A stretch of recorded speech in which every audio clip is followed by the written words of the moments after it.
Welcome to this Introduction to Sharpen AI video. The purpose of this video is to go over all of the settings within the user interface so that you can get the most out of the application. Now I'm going to be working clockwise from the top left over to the right and then the bottom.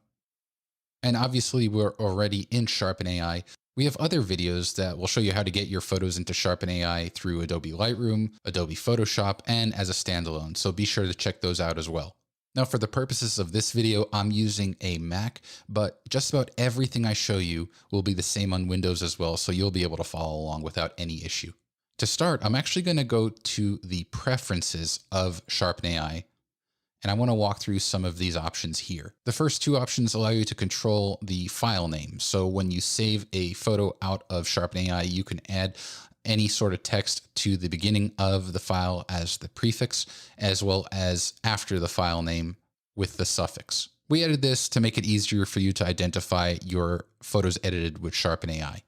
Next, you have the option to add the processing mode to the suffix. So if you hover over the tooltip over here, you'll see an example where the file has a suffix of softness or focus based on the AI mode that you use, which we'll go over in a minute. Next, you'll have the option to enable or disable lens correction on your photo. And if you open a raw photo into Sharpen AI using the standalone workflow, we will also attempt to do some raw color correction if you have this option enabled. But as a note, if you send your photo from Lightroom or Photoshop, this option is moot. We won't do any color correction. Under the application section, there is the option to allow us to collect some anonymous data to help improve Sharpen AI. And then if you have the auto update preview enabled, as you change the slider values for the AI model, we'll automatically apply the preview changes.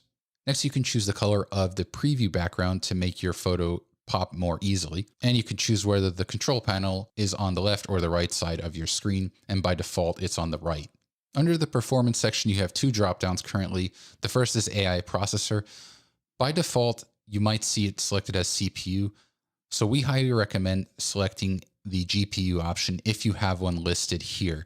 In some versions of Sharpen AI, if you see automatic as an option, that means that we will automatically identify what the ideal setting should be. For the allowed memory consumption, we have some general guidance here. If you have under 4 gigabytes of RAM, we recommend using low.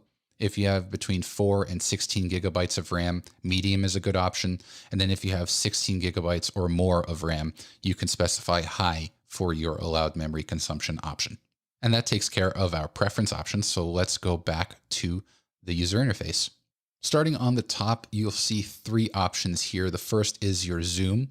If you click and drop down, you'll have various presets to zoom in. Zoom to fit will automatically zoom your photo in or out so that the entire image is shown on your screen.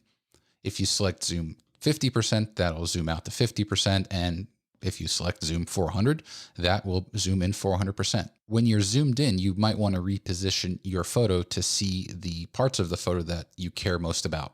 There are two ways that you can do this. You can either click and drag the photo and move it around, or in the navigator view, you can click on the focus box and move it around. Usually when I'm working on a photo, I like to hover between 100 and 200%. If you don't want to use one of the presets or you want to fine tune your zoom, there's also a zoom slider here. So dragging to the left zooms out and dragging to the right zooms in. So I'm just going to keep it right around here and then reposition the photo.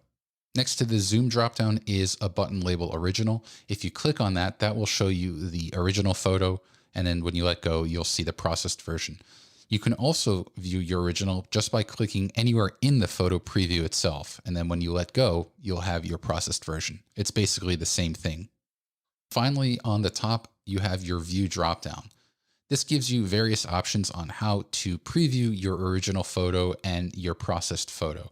The first default view is the single view, and this will show you your processed photo by itself in the full preview section. Next is split view, and this does exactly what the name says. It splits your photo so that the left-hand side of the photo is your original and the right is the processed. You can also take this bar and drag it. So if you drag it to the right, more of the original photo is going to be displayed. And when you drag it to the left, it starts revealing the processed photo. The third view option is side by side. And this puts the original version of your photo on the left-hand side of the screen, and then the processed version is on the right-hand side. And this is a really easy way to compare the original to the processed photo in real time. And finally, there is the comparison view. Now, before I select the comparison view, I want to draw your attention to the three different AI models under the image quality section on the right. They're motion blur, out of focus, and too soft. In some cases, it might be really handy to compare all three of these models at once, and that's where comparison view comes in. So when we select it, you'll see that the preview screen is broken into 4 quadrants. The top left quadrant will always show you your original, so that's your reference.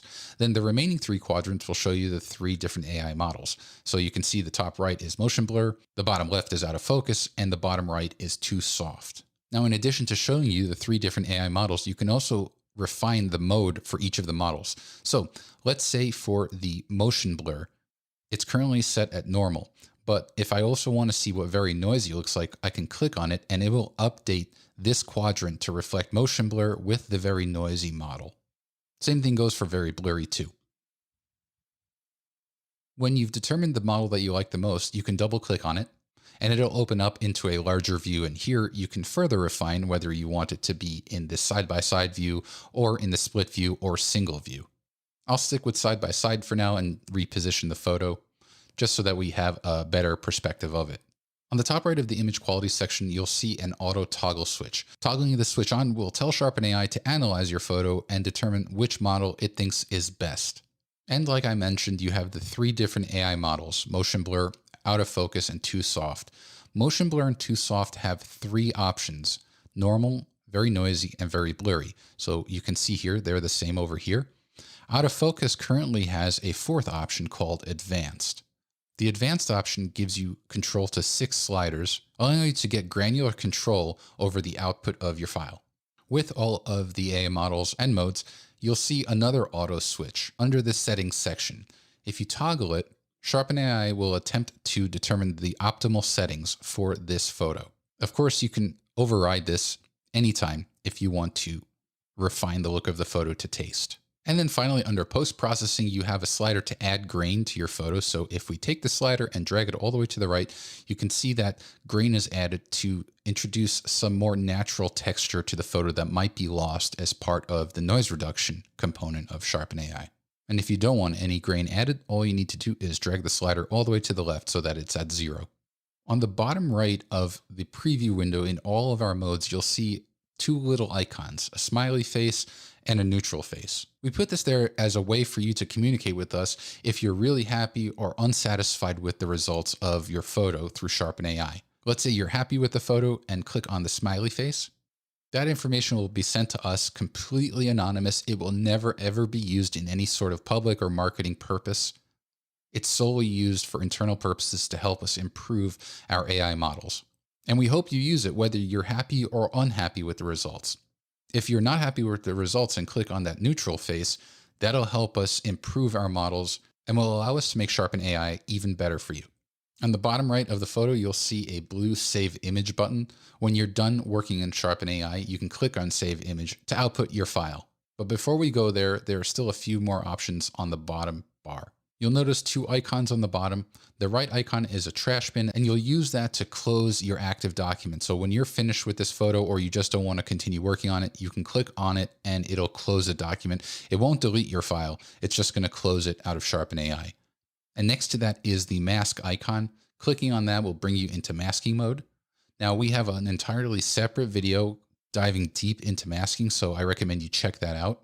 And so when you're done masking, if you're happy with the mask, you can click on the Apply Mask button to commit it. Or if you want to go back without masking, you can click on Remove Mask to go back to Sharpen AI without any masking.